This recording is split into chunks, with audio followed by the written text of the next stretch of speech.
rise with the sun. Step 2, get some good, some food in you. Step 3, think real hard about what you want to be. Step 4, everybody just do your thing. Wake up, today's gonna be a good day. Wake up, today's gonna be a good day. Wake up, today's gonna be a good day. Wake up, today's gonna be a good day. Wake up, today's gonna be a good day. Wake up, today's gonna be a good day.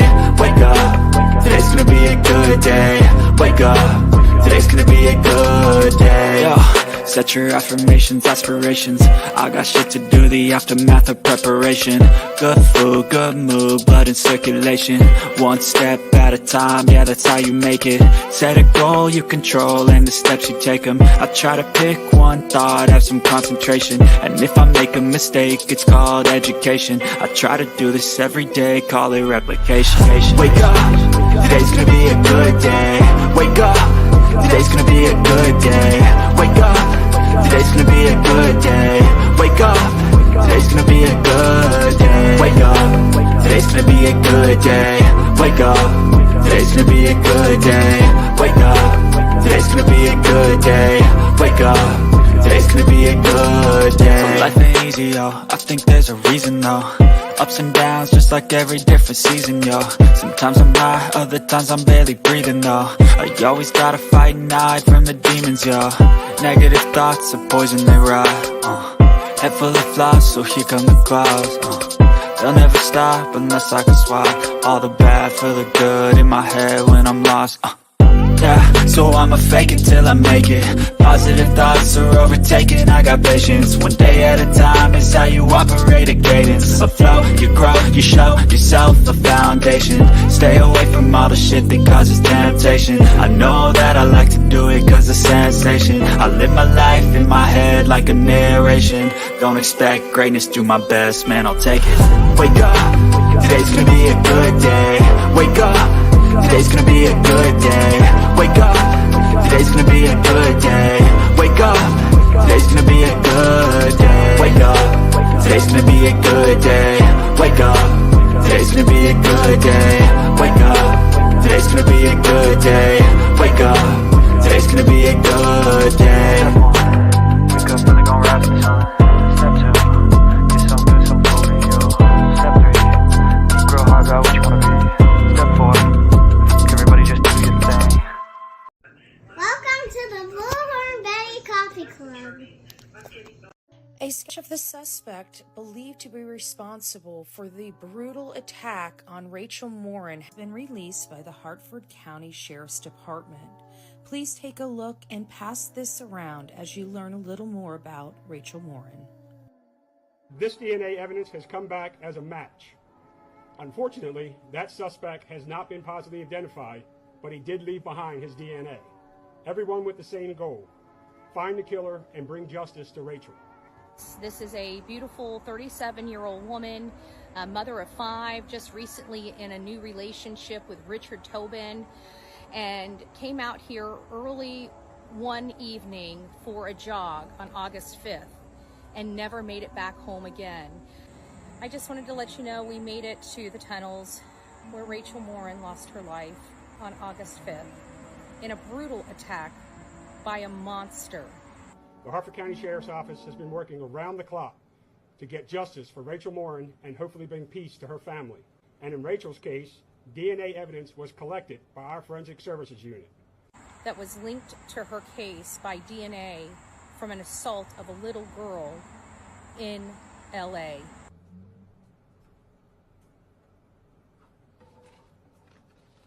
Her boyfriend, Richard Tobin, around 11:30 at night, upon her not answering the phone, not coming home, he was worried sick and called 911 to report his girlfriend, Rachel Morin, missing. A Kingsport mother is still missing. Leila Santanello has been missing since June 27, 2023. Witnesses state that she ran from the AmeriCorps Hotel the day before. My friend Chronicles of Olivia and I, we have been here several times searching for Leila Santanello, which bring us to places like this abandoned golf course facility. Many places like this exist across Kingsport, Tennessee, making it very difficult to find where Leila's whereabouts could be. It's places like this that keep us concerned. Where could Leila Santanello be? Is she out there somewhere?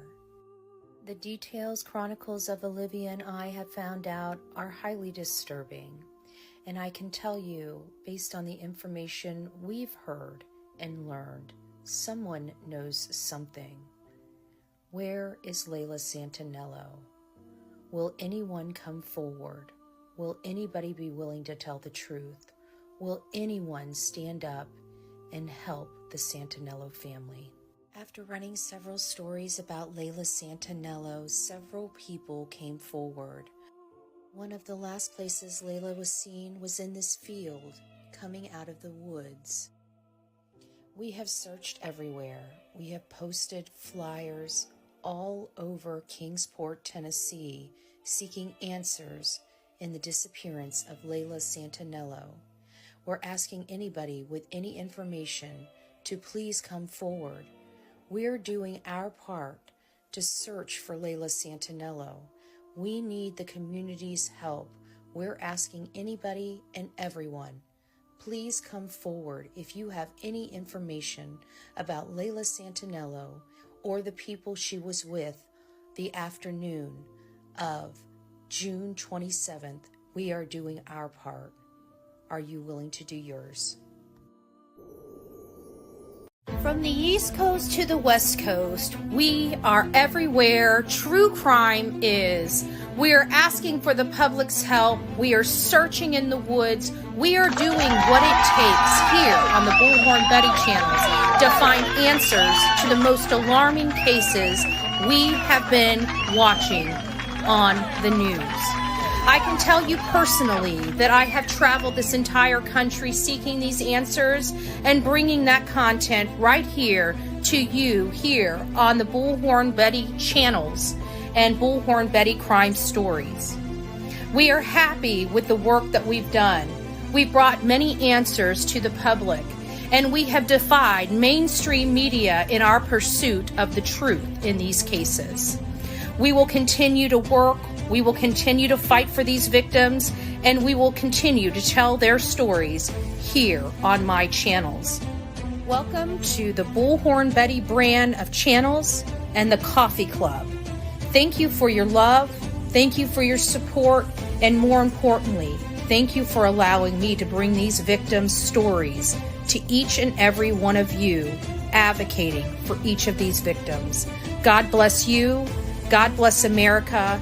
And more importantly, God bless our victims.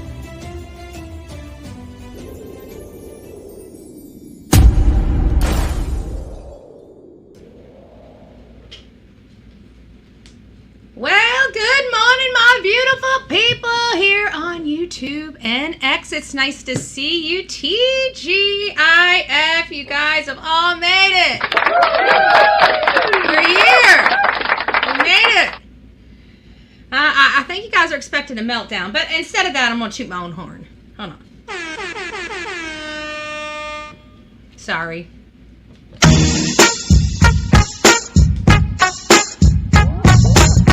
So we have a lot to unpack on this segment. First, we're going to be getting started. I'm going to say good morning to everyone. It's nice to see you guys. Haven't seen me off the side in a little bit. Here I am in the flesh. Who knew? I'm back in Florida. But we don't stop here, right? We don't stop here. We got work to do. Yes, we do. We got a lot of work to do. We got a lot of work up that we have to prepare for. We're leaving tomorrow, right? I got to still get the car down and get an oil change. I might be leaving tomorrow. I got to get the oil change. The oil change is the most important at this moment. So as soon as the oil is changed, we're getting on the road. We're heading to Tennessee. We're going to put our boots on the ground. We're going to give an effort. As many of you see from all the stuff that I do put online and everything, we do a lot, okay? We go knock doors. We walk around communities. There's a lot that I do in efforts. It's not just about being in the woods and searching, because I need information. So I'm going to be all over the state of Tennessee, all over the entire state. We're going out there to find out what happened, to help aid in searching some areas. We've got some identified areas. We will be figuring out what we're going to do live. You know, obviously safety is key in what I do. So we're putting together some, you know, a safety plan now, right? So we're working on that. And as soon as I have an idea of my schedule and when I'll be live, I'll let you guys know. Basically, that's it. Without further ado, I want to say good morning to our beautiful, the real me too. Don, don, don, don. Do I have that on here? Oh, here. That kind of is dark. I don't like that one. I wanted to something a little bit happier. Sorry about that. Anyways, our beautiful Pebbles is up in the house, followed by T.D. Dean. Haven't seen you in a while. I love you. Love you all.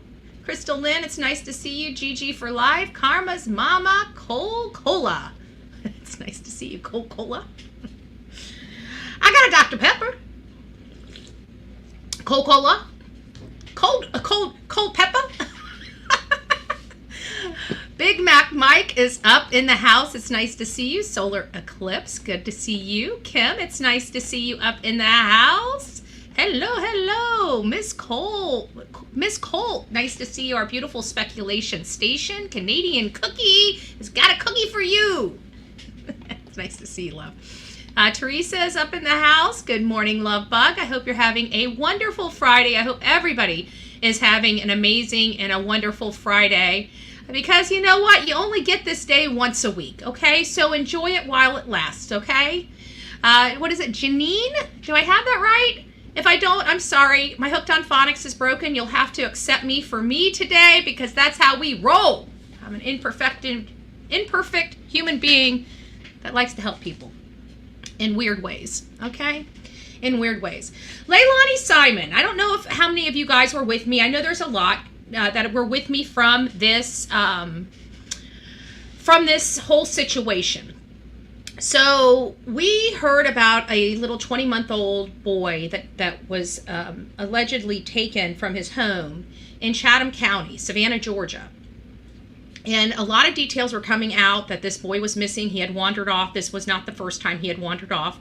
And basically all hands on deck. We immediately jumped into action, went out there. Literally within the first 2 hours of us hitting the ground to go look for this boy, we kind of was hit with a lot of news. We knew that the mom was being looked at, that some things had not been true, but we did hear from the neighbors that the boy had gotten out many times and, sometimes gone for 20, 30 minutes before anybody came looking for him.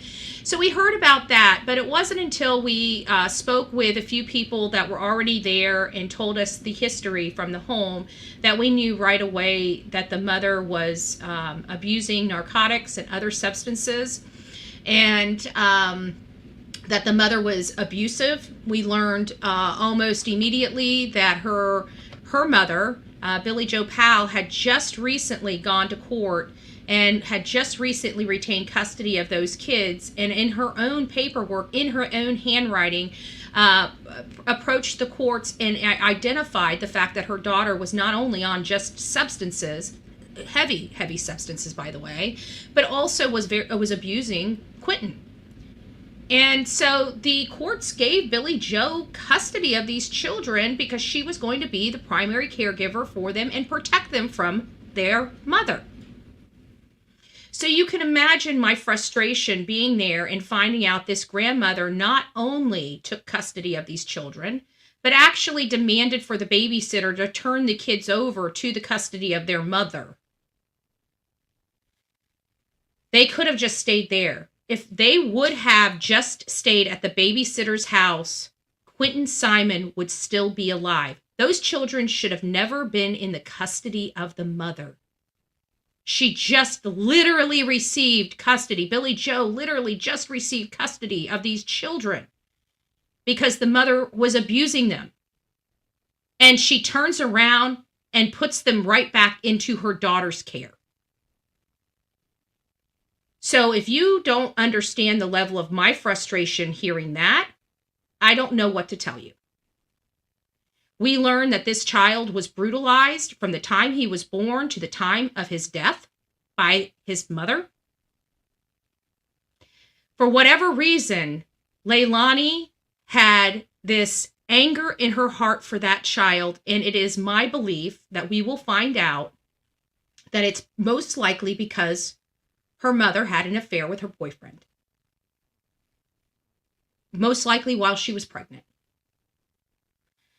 I heard rumors about that, but I don't know for a fact. And to be honest with you, I'm waiting for those details to come out in court. But I believe that is the reason why she had this. She never attached to that child. Everybody said it. Her daughter, she absolutely loved. Her older son, she abused him a little bit too, but not to the tune that she did Quinton.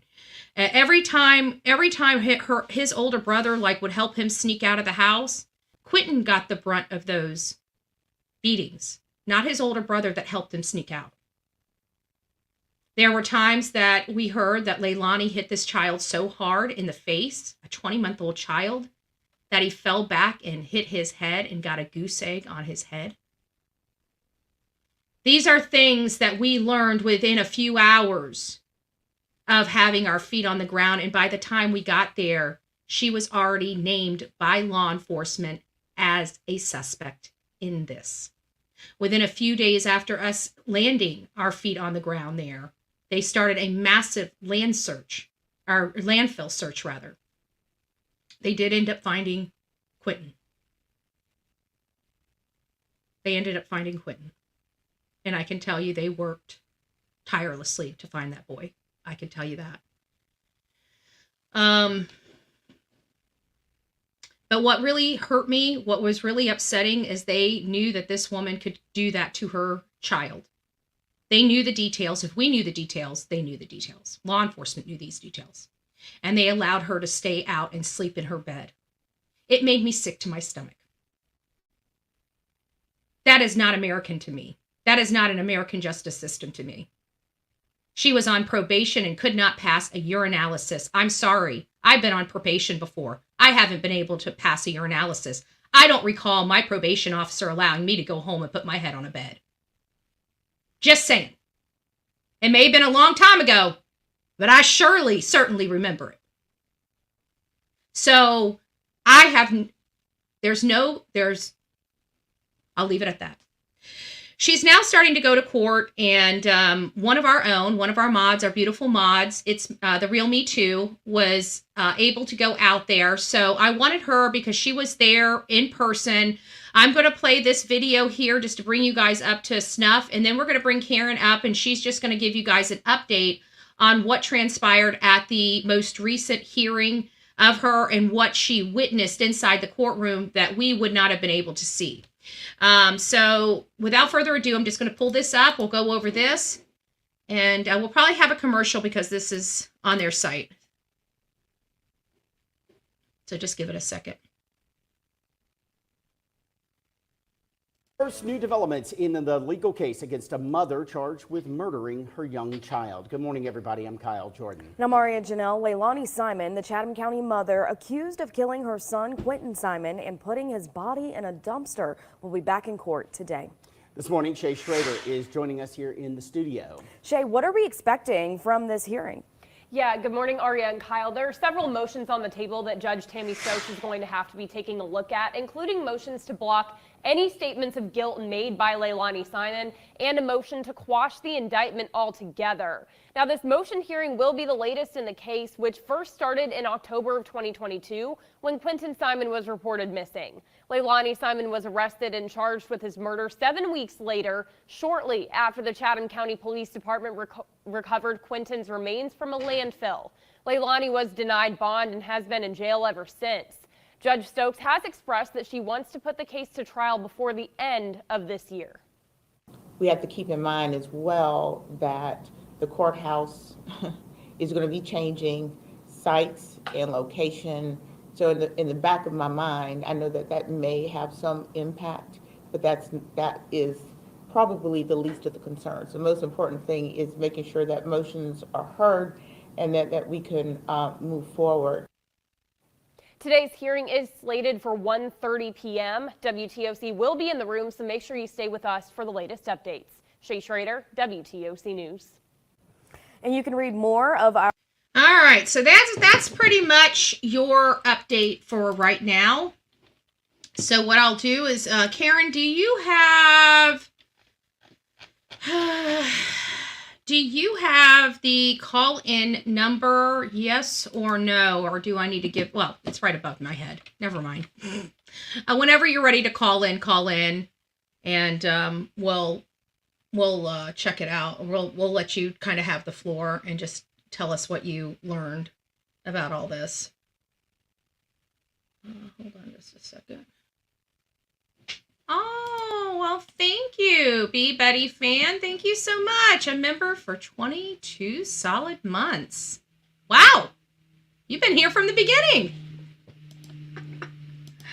Oh, look, Quinton. Yes, he is. He's a sweet, sweet boy. And it was, I got to tell you, when we put up the memorial out front, it was one of the... It was really emotional. I think that was one of the first cases I've ever just cried. I don't know. It really was, because this was before the Idaho 4. This was probably the youngest child that I had covered. We covered Summer Wells, but, when we got involved in that case, I think 6 months had already lapsed because we were working on the Gabby Petito case and trying to finalize her final steps where we went out to Utah and all these other things. But even Summer Wells, we were so busy searching. I didn't have really a whole lot of time at that moment to be emotional. But the one case that had me literally bawling at the scene was the Quinton Simon case. When I saw that memorial and how big it had grown, I just went and stood there, and it just happened. It was very it's hard, it's almost as hard as the Uvalde. The Uvalde, I gotta say, was pretty rough. Seeing those crosses, that is just. Is Karen up in the house?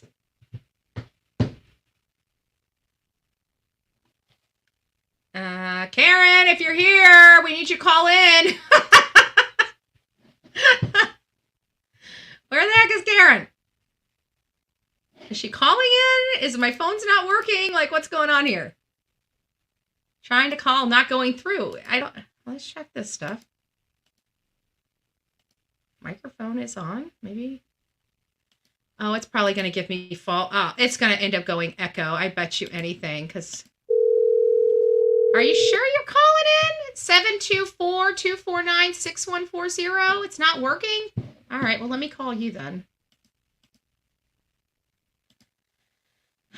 Yeah, it is showing you're calling.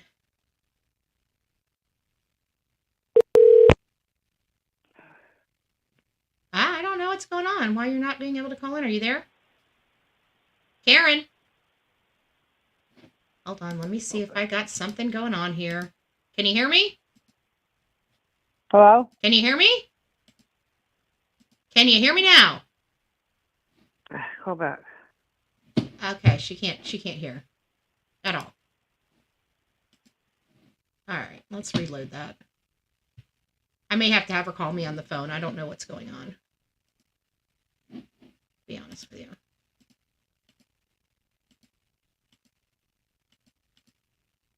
I saw her calling in, and it's not ringing on my end. I can tell you that.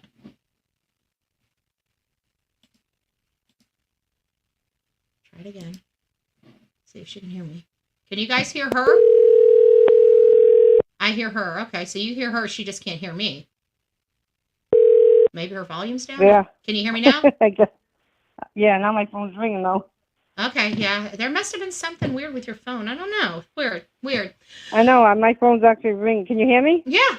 Can everybody hear her on the, can everybody hear her? Give them a second to respond, because it's always like about 20 seconds for response.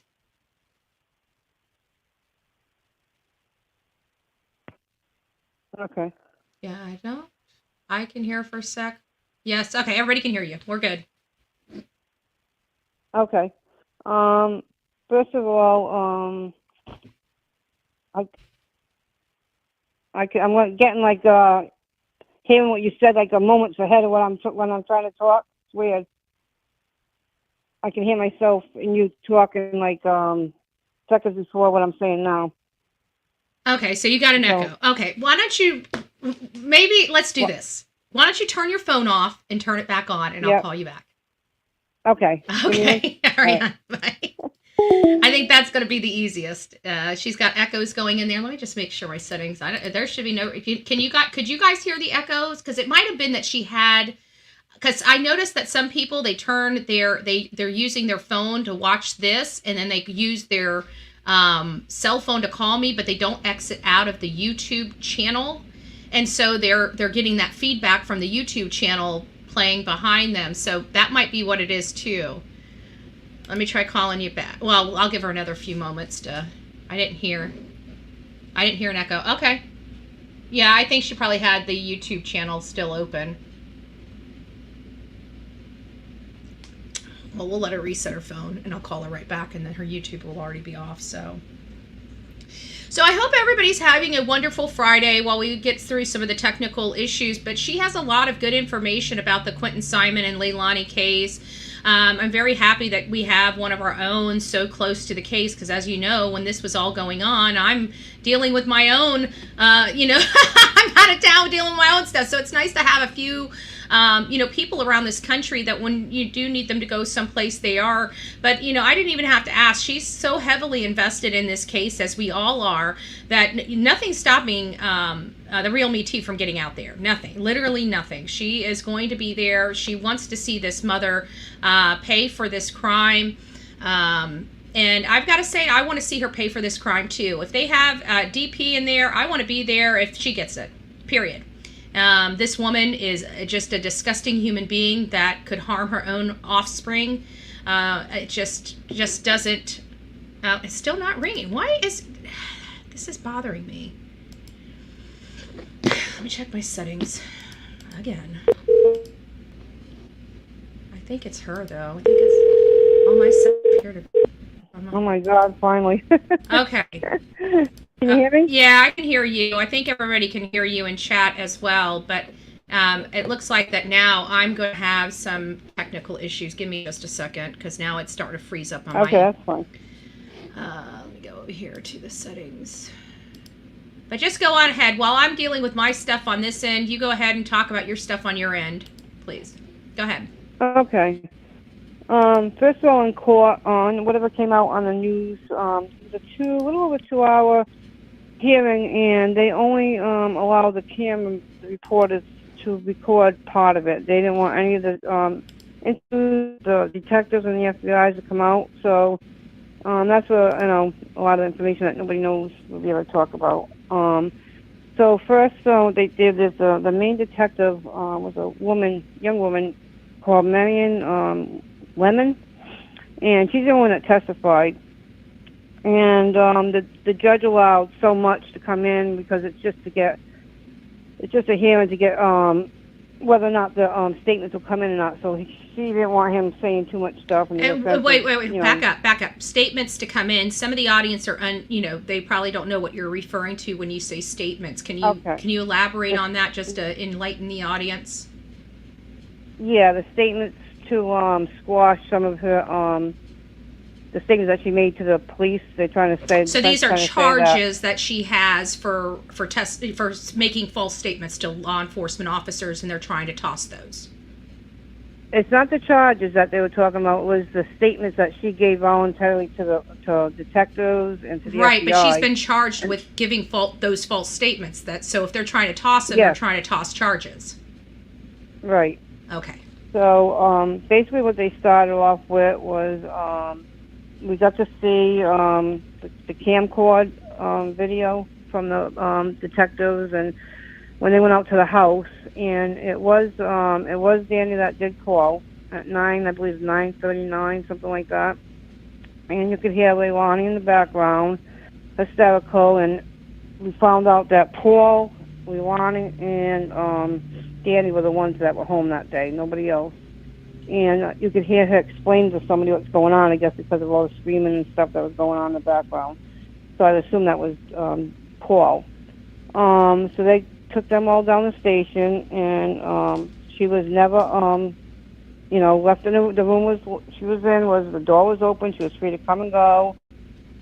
In fact, she went in and out for cigarettes. She even invited one of the detectives to go have a cigarette with her, and so what they stated was she woke up at 9 o'clock, and that, which we know, but, and that the door was open, and that Quinton had, right off the bat, was kidnapped. Not missing, not, when he ran out the door, he was kidnapped. And she mentioned the gray car that she had been seen hanging around for a couple of weeks outside of her house. So that came up, and then, I'm just going through my notes here. Let's see. So she started the kidnapping theory, and right off the bat is, minutes into this, she brings up about her wisdom teeth, throwing that out there. Wisdom, you just said that she brought up, how did she bring up wisdom teeth? And why was she bringing, wait, hold on, why was she bringing up those teeth, and how? Because she brought up, how she brought up the Oragel, she went for Oragel, I guess. Oh, okay, so so according to her statement, one of her false statements, she had dental work and needed to go get Oragel. Right. She said she had her wisdom teeth out the night before, and she later on she told that's where the Oragel comes in. So she brings out that she had wisdom teeth. I guess that I think in the beginning the wisdom teeth was because she was maybe medicated or something, and she, so she didn't hear nothing. She just woke up to all of this. So she brought that out, which is already setting up all this stuff for her. And then she brings up about Bubba. She threw him out here. And for the audience, who is Bubba? Bubba is Quinton's biological father. So they looked right into that, and that was squashed right away. He was at work, and he was, I think hours away, So that got squashed, and so they're down at the station, and they're talking to her and going over the timeline, and they got to meet in different rooms. And right away, I think it was in 3 hours, the FBI was already on this case. But the detectives automatically asked her, they right off the bat asked her if she had a car, and they ran her tags. So they ran her tags, and they put the cameras up in her area to see if that car left. And they caught her on video, out when she said that she was in bed. She said she went to bed at 12 o'clock and didn't wake up till 9 in the morning, which is kind of, odd, because when you have a 5-month-old baby and 2 toddlers, you don't even sleep that late. Plus, there was a text message to the babysitter at 5:45 in the morning. The text message, I think, was 5:34, right, 5:30 something in the morning. so if she was sleeping until 9, who sent that text message? I believe they said, I believe Danny sent the text message. But who said that Danny sent it? Was it him or was it her? Because my understanding is he was like asleep, or he was heading to work, or he was the only one that went to work. I remember all this stuff vaguely. Yes, he left for work. He said he last saw Quinton at 6 o'clock when he left for work. So when he got up, she told him, I'm not going to work, text the babysitter, and that's what he did. So he left for work, and then she called him. So she told him to text the babysitter at 5:30, but she was sleeping until 9. She didn't get up till 9. So they had to have been talking, in the morning for him to call the babysitter and know that she's not going, because she was supposed to be in work that day. So that was said, and then she calls Danny, which is, her boyfriend, and he at 9 o'clock, so he comes home from work, and they don't call 911, like I said, till 9:39. So they had she had, 3.5 hours. 3 hours after Danny left to what she had to do, I guess, whatever she was going to come up with.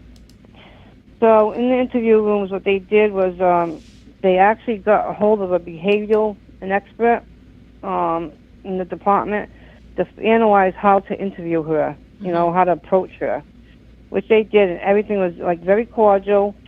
She was free to come and go. The door was open, and she must have did. I counted, I think, at least 5, probably more than that, interviews. At one point, she actually called the detective and asked to speak to her. So to give her, information, see what's going on, and just, keep reading her story.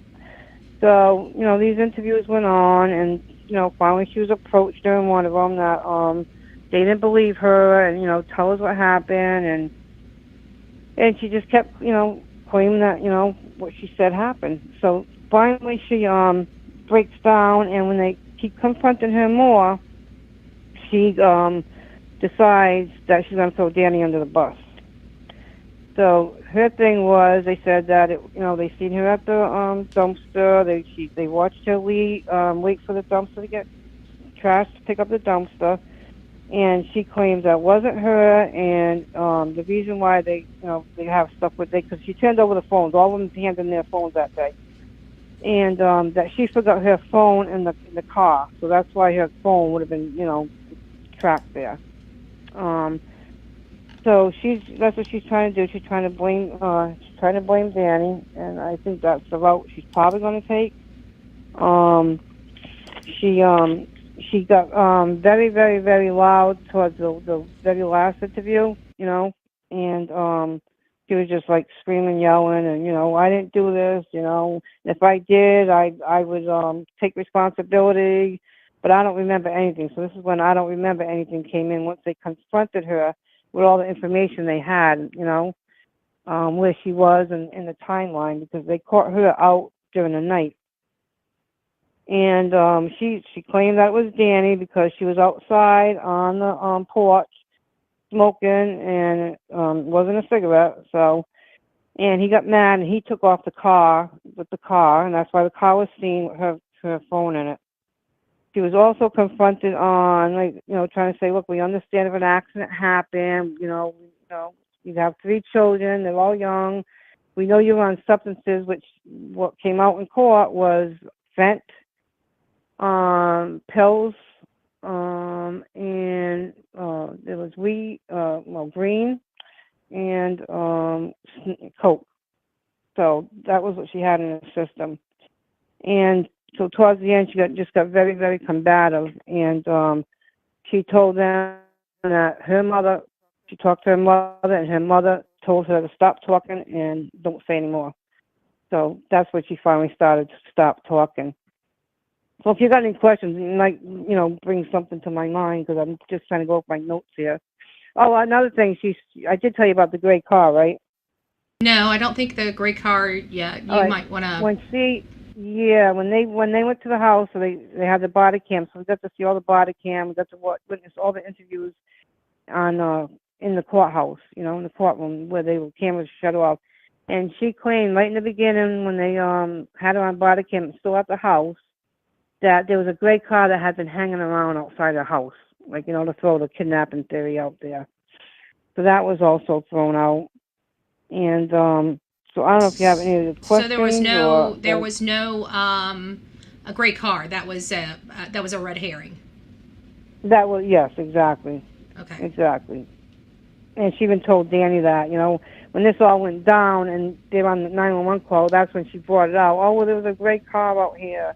And Danny repeats it, And she was just, it was hard to pick up some of what she was saying. She was in the background, and then they wanted a description from her, and she was saying that he was Hawaiian, and she was trying to describe her son, but she was just it was hard to pick up some of the words with her because she was just being hysterical and dramatic.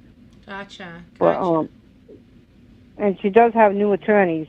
She doesn't have the original attorney she started off with. Did you, because you were there with some of the arguments from her original attorney, and you're now there with this case here. How do you feel about her attorneys, the first attorney versus her second attorney? Do you have any commentary on that? Yeah, the first attorneys, they were a little bit strange because they had a woman and they had a man, and then there was this other guy that always sat in the front row, because how the front pew is always for law enforcement and lawyers and stuff right. like that. So I always sit in the second one, and he just they were weird because they're the ones that didn't want her on camera, they didn't want her in cuffs, they wanted her in regular clothes, and they kept just looking back and watching everybody. This one guy in the front row just kept watching everybody, watching the camera crew. It was really uncomfortable. And these other two seem a little more, I think they're a little better than what the first ones were. They seem, her first attorney was quite young as well, wasn't she? The woman was, yeah, but there was also 2 men, and he wasn't young, but the woman, yes, was a young female that she used to sit there and talk to all the time. Mm-hmm. And then at one point during they had the detective on stand, and the defense kept objecting because they're trying to say he was trying to bring too much into this hearing that wasn't needed. We don't need to know what she ate, what time she ate it, is what he said. And, the judge did agree, and you only have to bring in so much so that, what we need to hear today. Mm-hmm. And, so it was, a little back and forth with that. But it was very interesting. He said if she wants to stipulate on stuff, then we could, gladly do that. And she just shook her head no. Like she wasn't stipulating on anything. Mm-hmm. So my opinion, she's going to go along with, if I did it, I don't remember. You know what I mean? It wasn't, that's what she's trying to say. Mm-hmm. But we're still waiting on the forensics for the They still haven't gotten all the forensics back, huh? Nope, they're still waiting on that. Wow, that's and interesting. The defense, yeah, and they're waiting on the notebooks. And the notebooks, I was there for that hearing, Betty, and I told you, them things are very, very crucial. Yeah. There's stuff in that. What do you think? I think me and you might be on the same page. What do you think's in those notebooks? Well, we are. I know that. I believe she wrote everything down. So as a matter of fact, they addressed her in one of the interviews because Danny, as you know, he took off right away. And they were trying to ask her, well, when's the last time you talked to Danny? And she got caught in a lie with that, too. And they had text messages from her. So we heard the rumors, when we're out there, you hear a lot of stuff. People will approach us. And that Billy Joe, and there was something going on with Billy Joe and Bubba. And also that Leilani hated Quinton because because of Bubba and the situation. But she wrote everything in there because she even told the detective when he asked about the text message, well, look in my journals because I write everything in there.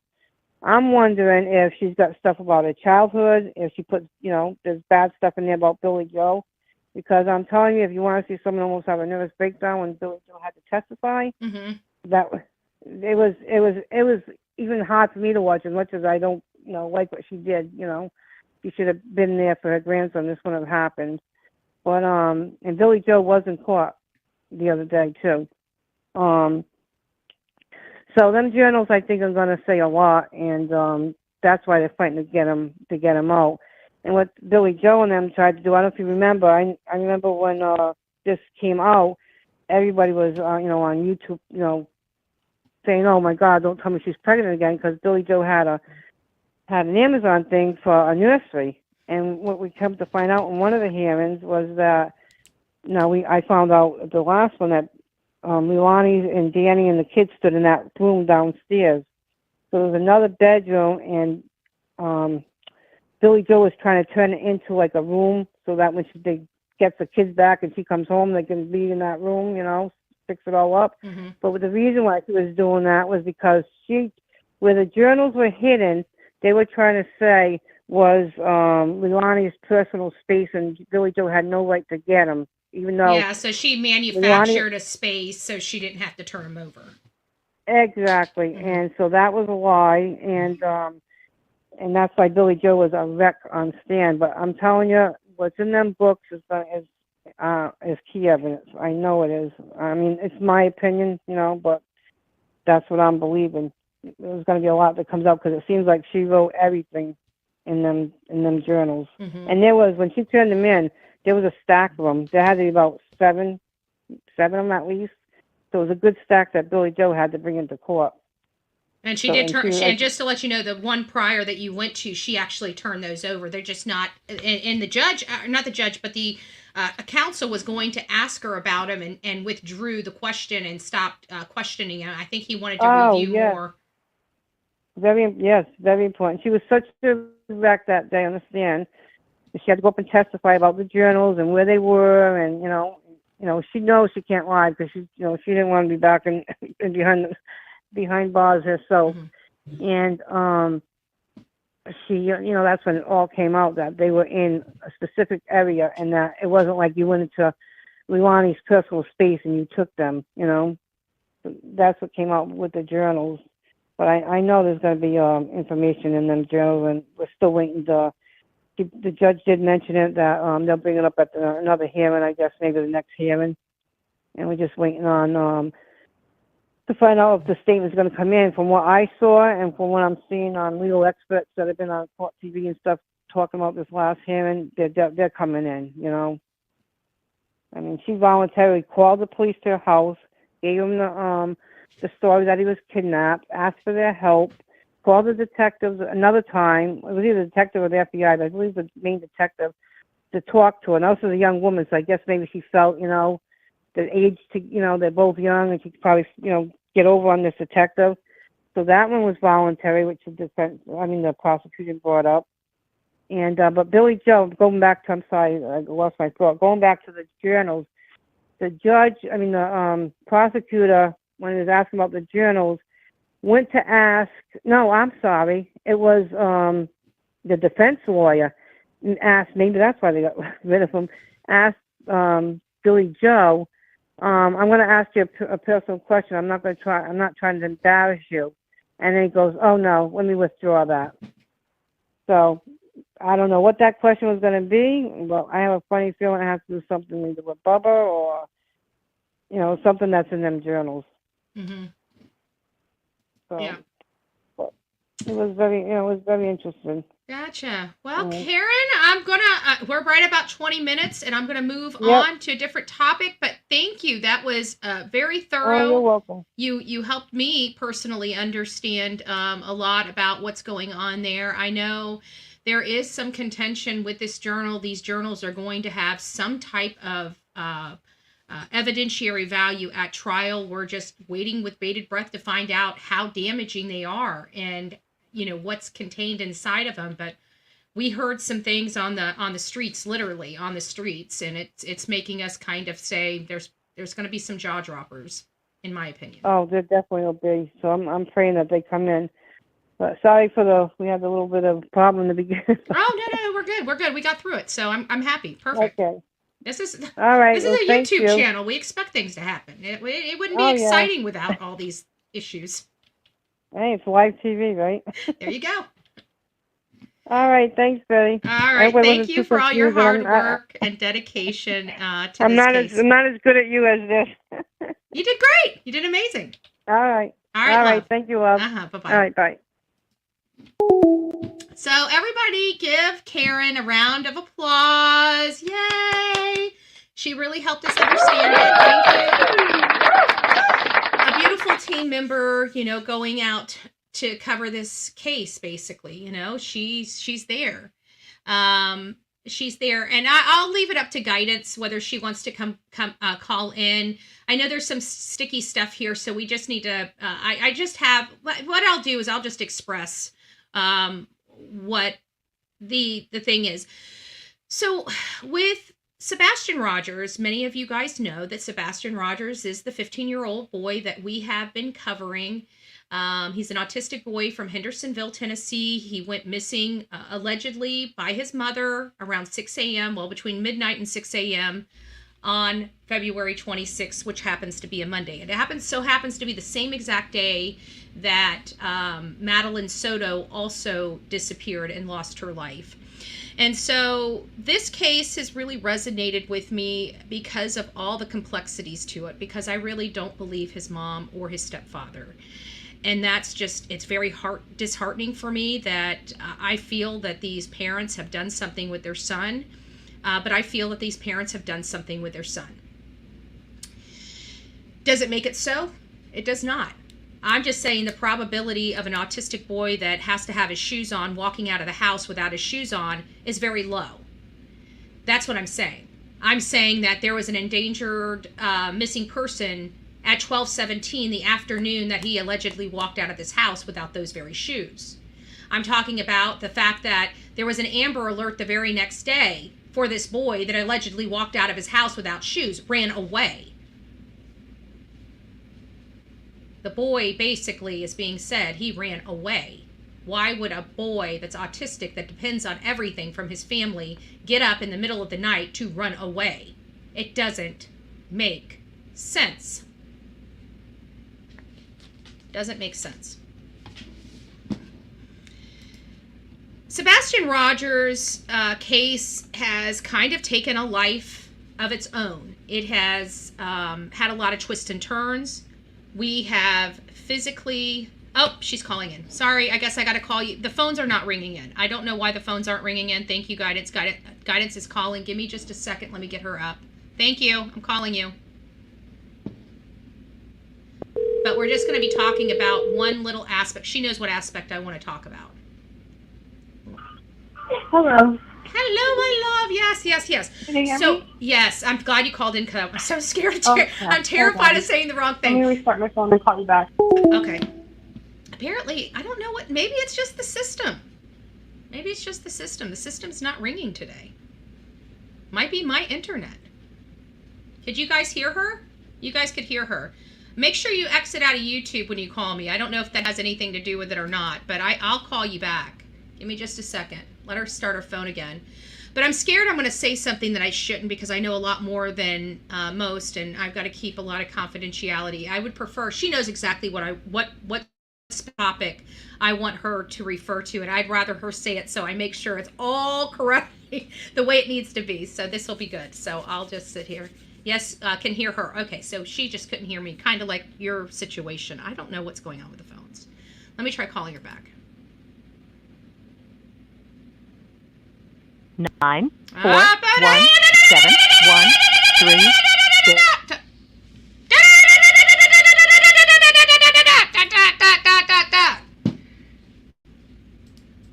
Did I kill her volume before it said her number? Did I kill the volume before it said her number? Please tell me I did. Because I'm going to, if I... Did it? Yes? Okay, thank God. No? Did it say her whole number? The whole entire thing? I cut the volume off for it. Can't hear the number. You're good. Okay. Nope. Okay. Yeah, because I cut it. I mean, you might have gotten like the first, the 6 letters, 941. You know, in the first, you might have got like, you know, this not that portion. You might have gotten the thing. Did we hear it? I only heard 9. Okay. Perfect. Because I mean, I couldn't get it to stop, and I had to go over here and kill the volume on here, so it stopped it. I'm gonna let her call me back. I'm not calling. Actually, what I'll do is I'll have to remove the volume. I'll turn the volume completely off when I call her. The reasons I don't believe the man has Sebastian.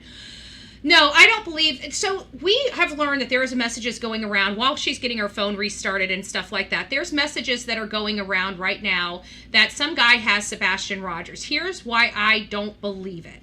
Because he said he's had him for several weeks. Okay, for whatever reason, it's not ringing in here. I apologize for that. But I'm going to call you back. Guys, I'm going to turn the volume off so we don't have any issues if it goes to her voicemail. So just give me a second and I'll turn everything back on when I've got her on the phone.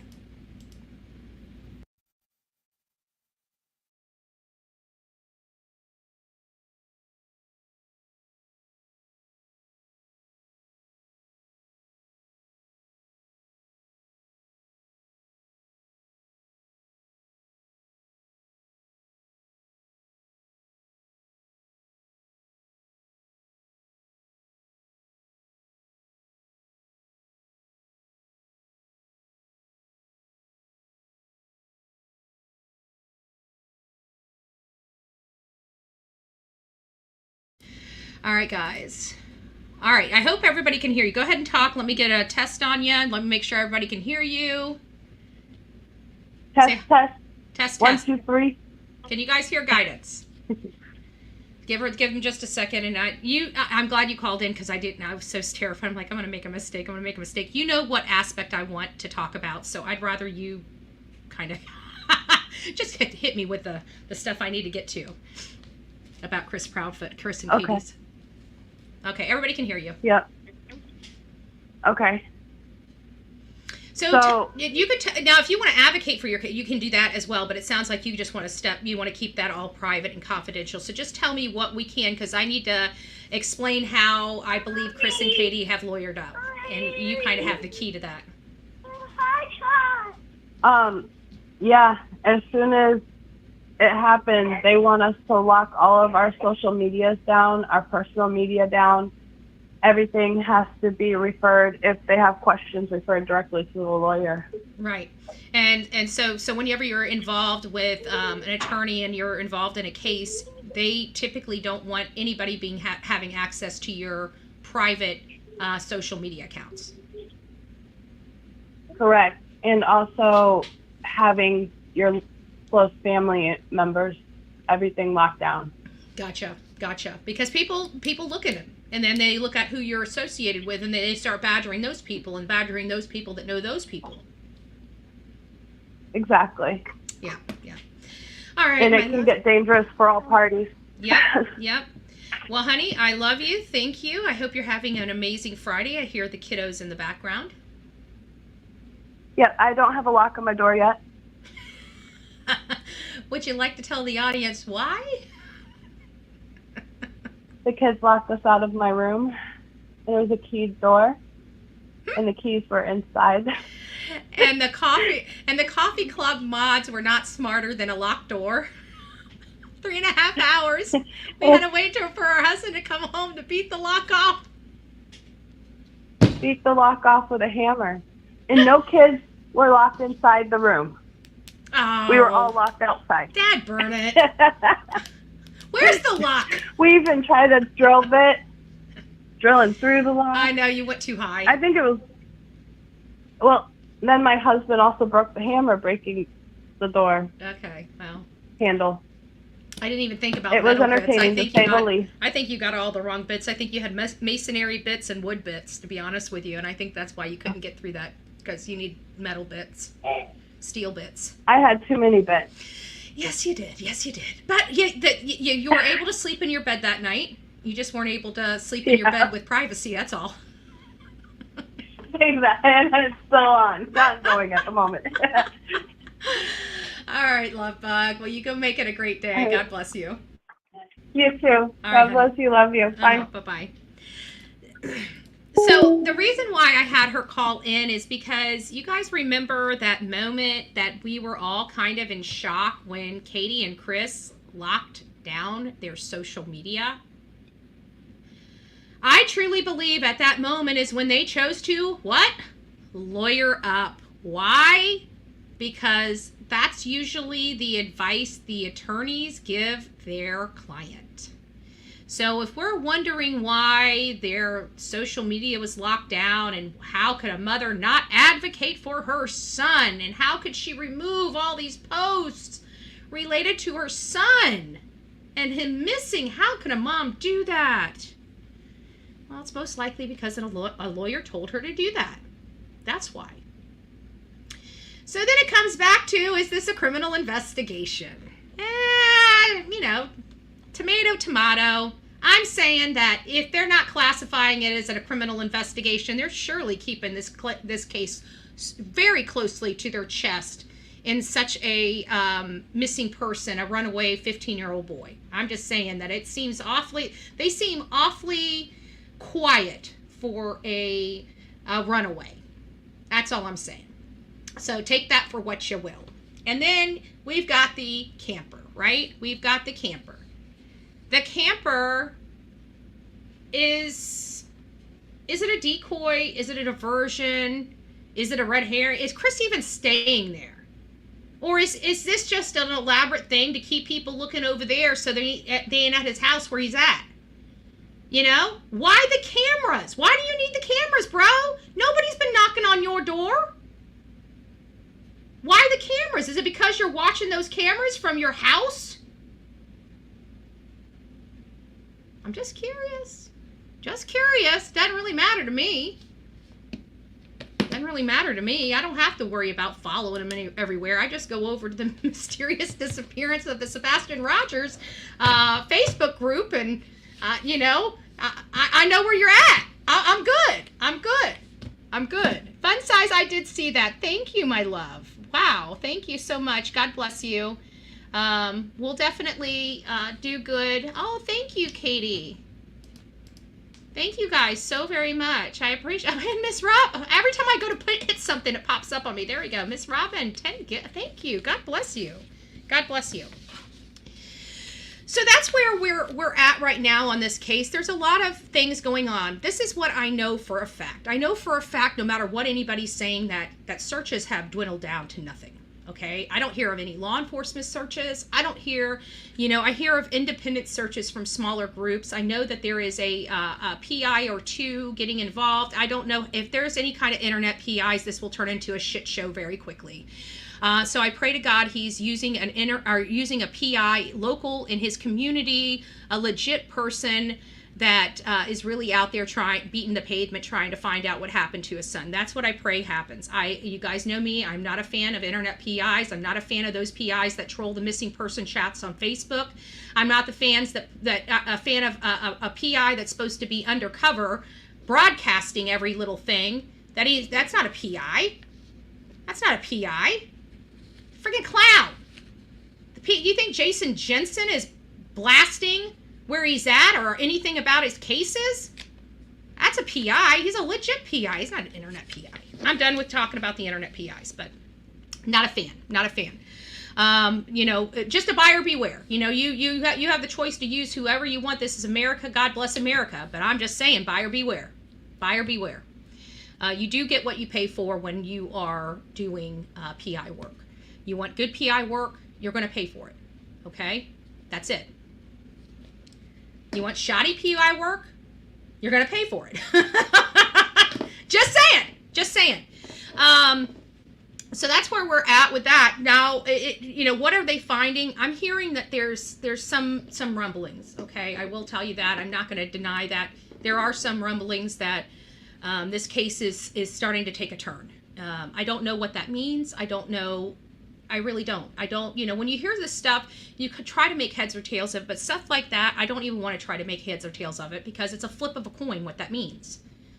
So it's just one of these things that we're hearing something, we're definitely feeling something. We've known that this case has gone dormant and silent. That is not an indicator that they're looking at this case as a missing person, period. It's not. They're very quiet, holding this to the chest. We have no press conferences. We have no communication from law enforcement. Law enforcement does not want to breathe a word. They don't even want to say Sebastian's name out of their mouth right now. Does that sound like a police department that is handling this case like a missing person? And I'm serious about that to my audience. We have about 363 people on all the channels right now, 365. If you believe that this is being handled like a normal missing person case that we've covered on this channel, put a 1 in the chat. If you're saying, no, this is not being handled, like this feels like there's more nefarious means behind this, that they're looking at this as like a criminal investigation, put a 2 in the chat. 1, that it's a missing person. 2, that it is, criminal investigation. I guess if for those that want to say 3 and say that, you don't believe either, I guess we can use 3 for that. Yeah, sus. Yeah, that's where I'm at too. I'm thinking that this is definitely, they're just not behaving like missing people, like a missing person investigation. Law enforcement isn't, TBI isn't. We're hearing crickets. And I know they know that we're really pissed off at them. I think they're hearing the public and how upset we are about these cases going unsolved in the state of Tennessee, because it really is a state of Tennessee issue. Do we have unsolved cases all over this country? We do. We absolutely do. But we also have all over the country people being charged, arrested, and prosecuted without a body. For whatever reason, we never see that in Tennessee. We never see them going after people for low-hanging fruit. We never see them trying to utilize the justice system to get these people, these horrible people off the streets. There's other charges here. Where's the negligent charges? Where's the abuse charges? Where are they? Even in Summer Wells. Look at deplorable. You know what? We here in Florida put our children in a house like the Wells. Oh shit. You go to jail. If my sheriff or any of his deputies go to a house like the Wells here in Manatee County, you guys got yourself a free ride to our sheriff's department. We don't play with that stuff. You can be poor all day long. You don't have to be filthy and dirty. You don't have to have cockroaches running all over your children. Sorry. Not sorry. So there is that. All right, guys. Well, I'm not really going to go and beat a dead horse with all of this stuff. Let me just peruse here and see if there's anything new on the Find Sebastian Rogers, the mysterious disappearance of Sebastian Rogers website.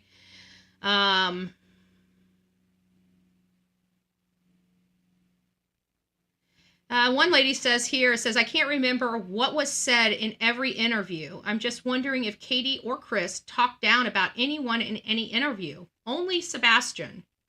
Only Sebastian. That's the only person I've ever heard them talk down about. I mean, the best thing that we've heard come out of mommy and stepdaddy's mouth is stepdaddy says he's really good at chess, and mommy said that he runs well. That's about as nice of stuff that have come out of those two people's mouths about their missing child. Makes me sick. One more question. Has it been said that Sebastian has ever said anything negative about Katie? Maybe to a teacher, family member, or his dad? That is an interesting question. See, I love this stuff. People come up with stuff I don't think about. I love it. I love it. I don't know. I don't know the answer to that question. I bet you somebody out there does.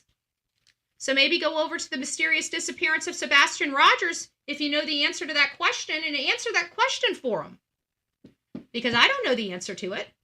It's a great question. Here's the question. Has it been said that Sebastian has ever said anything negative about his mom, Katie? We know he said something negative about Christopher because they had the Department of Children and Family Services come over to their house because apparently, and I never understood what in the H-E double toothpicks, as my mama would say, Mama Bullhorn. I don't know what Chris was thinking to hit a 15-year-old boy with a belt. Don't you think 15-year-old is a little too old to be spanked? I'm just asking. I don't remember getting spanked. I mean, I've had some, disagreements, but I don't remember getting spanked at 15 years old. And I was a hot mess, and I did a lot of stupid crap, right? I was dealing with my parents' divorce, going through my hormonal change.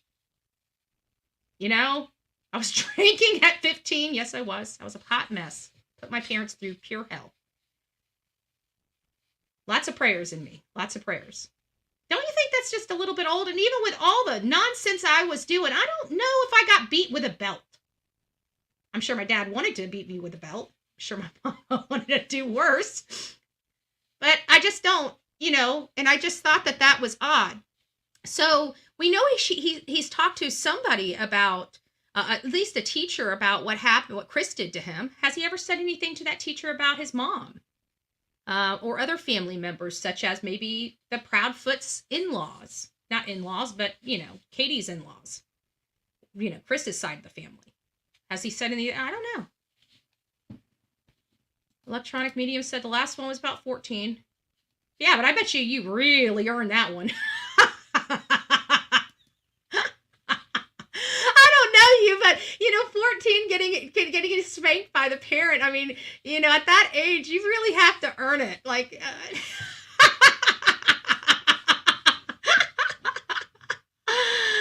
oh, jeez. Sorry, Electronic Medium. I was just vibing with it. Because when you said it was the last time, I figured, oh, well, then she must have really, really earned that one.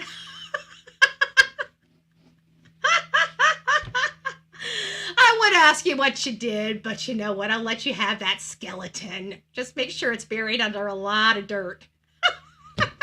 Or a lot of clothes if it's in the closet. Just saying. Just helping you out, my friend. Helping you out.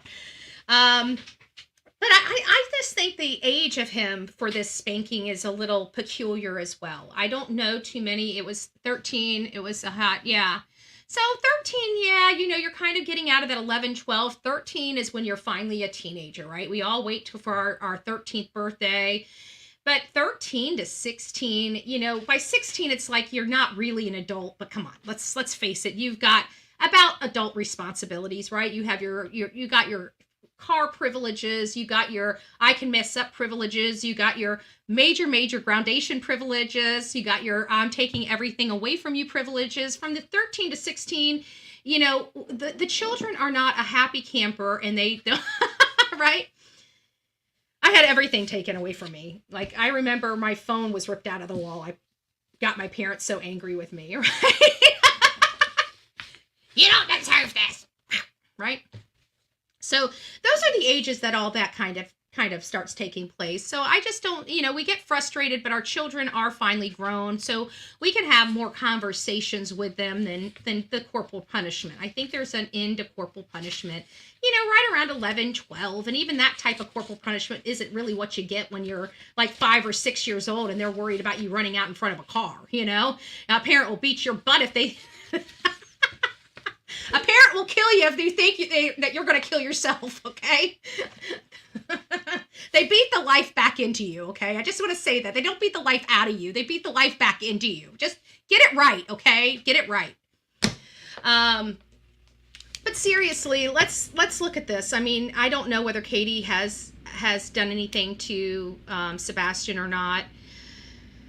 But I can tell you it seems like she's covering up for somebody that did. And as far as I'm concerned, that's just as bad as doing it yourself, especially if you're mom. Because at the end of the day, like, you know, just like for me, I would lose my life for my mother. You know what I'm saying? It would not be a thought or hesitation in the world. I'm either going to save her or go out with her. You know what I'm saying? So for me to sit there and think of it like that, and to see Katie not even get off her, and I'm going to say this, and I hope it pisses everybody off, her fat ass. She can be the thinnest person in the world. I'm still going to call her fat ass. Get off of her fat ass and go out there and look for her son. Just show the world you give a, you know what. Just please, just show the world. Give us a reason to frickin' like you, lady. Like, literally give us a reason to like you. Because I'd like to find something in you that I like. And right now, there's nothing. You ain't got nothing for me, babe. Nothing. So I don't know. I don't like her. I have a lot of negative things about her. I could say about her. I got a laundry list. No pun intended. Don't go look for something. You know where it's at. And that's what everybody keeps saying. That's what everybody keeps saying. But you know what? It's like, you know, you just expect them to try to fake it. You know, just fake it. They don't want to try to fake it because we see fake too. You know, it's just easier to hide and cover and, you know. Nothing to see over here, right? Nothing to see over here. So, let me go through. We got some beautiful sponsors today. Thank you, guys. A big clap. Yes, you guys deserve it. You guys deserve a huge crowd cheer. A huge crowd cheer. This is for all the fans of the channel that supported this segment.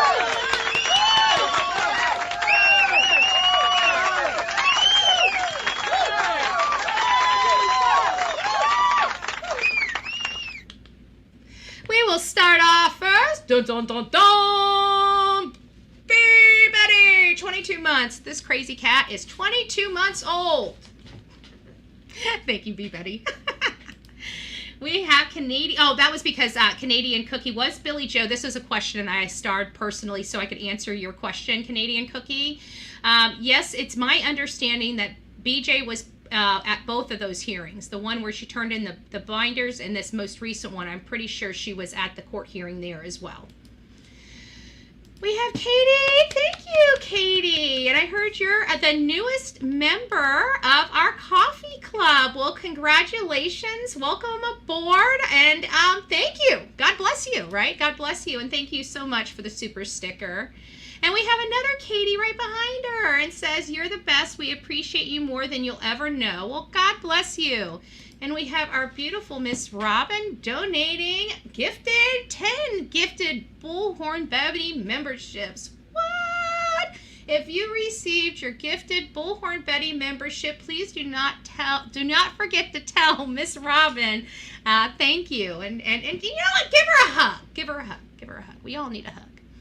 We have our another gifted membership from It's Me Jen. God bless you, my love. Thank you for the love and support. And she gave another one. So if you received your gift membership from It's Me Jen, please don't forget to tell her thank you and give her a big old fat hug. I can't even speak. Big old fat hug, right? And our beautiful, beautiful Linda Lou. We love you. Thank you, thank you, thank you. We know you've been a member a lot longer than becoming the newest member of this channel today. So God bless you.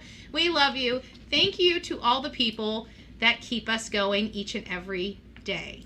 And Miss Susanna says, I feel like Sebastian has been taken.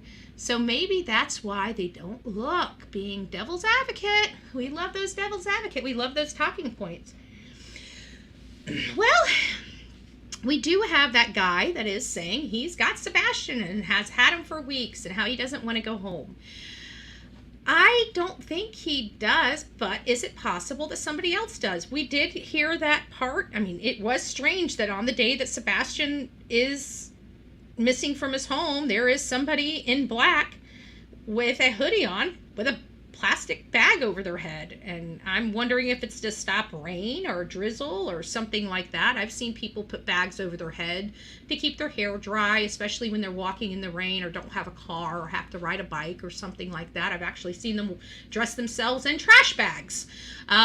So, you know, is it just one of those things where it just happens to be somebody walking down the street that resembles Sebastian that has this plastic bag over his head? It's actually an older guy or a younger person just trying to stay dry. I don't know.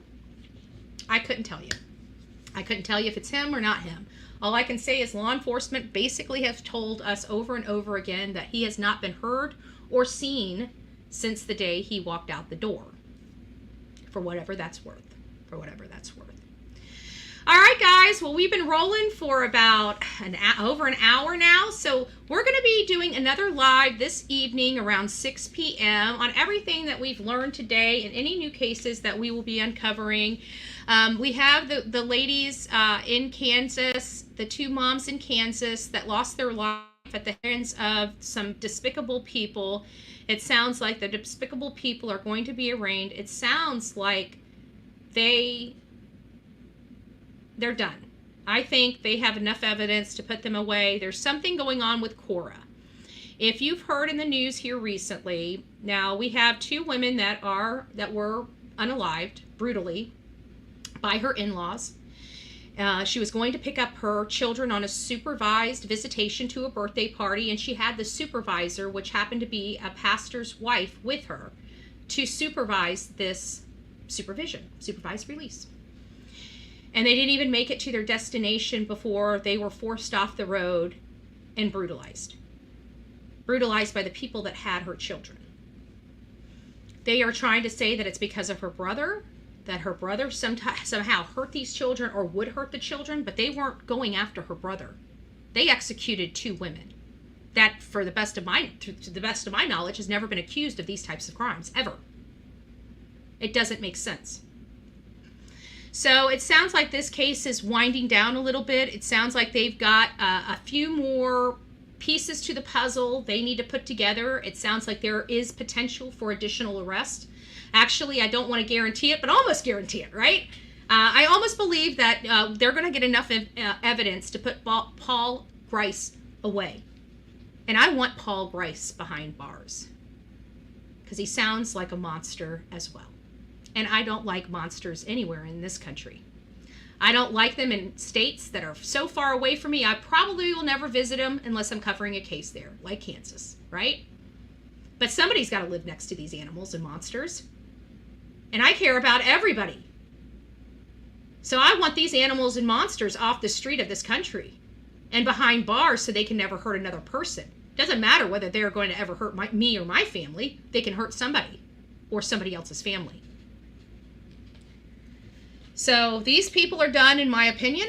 We'll see. If you guys want to keep updated information and as this case starts unfolding, we do have a Facebook group called Finding Veronica Butler and Jillian Kelly. It's a discussion group. Everybody has so far, I know there's been some heated arguments in here about certain things, but they actually been okay heated arguments. I think for the most part, people have kept their cool, I mean, again, this is an emotional topic, but I'm very pleased with some of the people in here and how well they're keeping their stuff together and stuff like that. And we have advocates, for both sides in here, and they're keeping it cool. So I want to keep it cool, right? We want to keep it cool in there.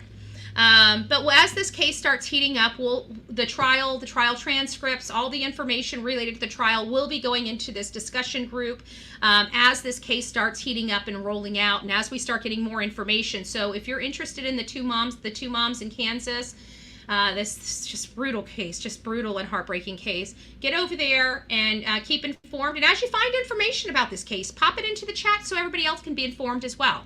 All right, guys, have an amazing day. God bless you. God bless you. Happy TGIF. We are now officially sliding into the weekend. By the time you guys come back here for my evening live, most of you guys will probably have a cocktail, a coffee, or just, right? You're off work and you're ready to start the weekend. So you guys have an amazing day, amazing rest of your day, and we'll see you back here real soon. God bless.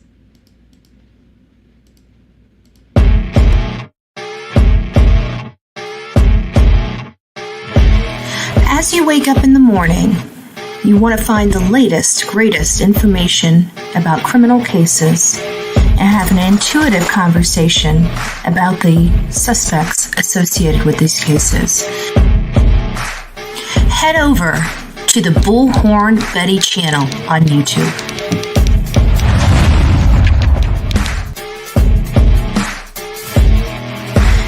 Breaking news right here on the Bullhorn Betty channel. Welcome to the Bullhorn Betty Coffee Club. Enjoy your stay and enjoy your day.